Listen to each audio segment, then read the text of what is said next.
Hi, folks. This is Don Meisner with the North Country Fishing Report.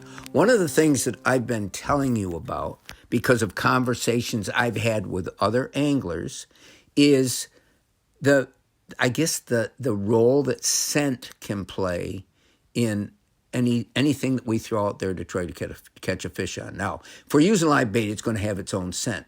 But if we're using artificial baits, one of the popular things is either these lures come to us infused with scent, or we can buy scent to dip these lures in. Now, is it worth it? Does it make a difference? These are questions that a lot of fishermen have, and I've always had the same questions. So I've done a number of studies lately so I can maybe seem more educated in bringing this issue to you. And the folks from Berkeley in particular have done a tremendous amount of studies in this.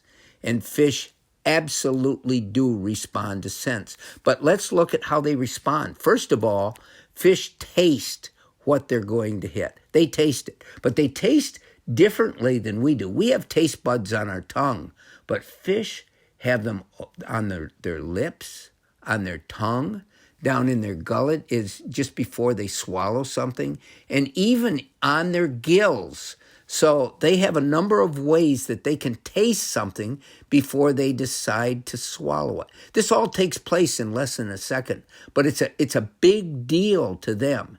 And so scents can play a huge role, especially in clearer water, or even you could look at it the other way, in murky water where they can't rely on their eyes as much, or even on sound. Scent can play a huge role, but they receive scent in a different way. Scent comes off a lure, not in a straight line, but almost in a broad half-circle wave. And fish can actually taste that in the water without even getting to the lure. So what scent can do is it can sort of arouse their interest. They may not come for a lure just because they smell it, but it piques their interest to be aware what's going on. If you cast enough into an area, that water becomes more infused with the scent as it comes off that lure. They also say that scents that are more meaty, that are more basic, like the foods that they eat, are going to be more effective than the sweet scents that a lot of people use, like garlic or like berry smell or whatever. However, other fishermen feel that those scents work. I can't really tell you, but I can tell you that with carp, which are fish that really use their scents or their smell, a lot of times the berry, the strawberry, all these different fruit smells will attract them and can make them hit. I guess the most important thing to realize is that scents do make a difference.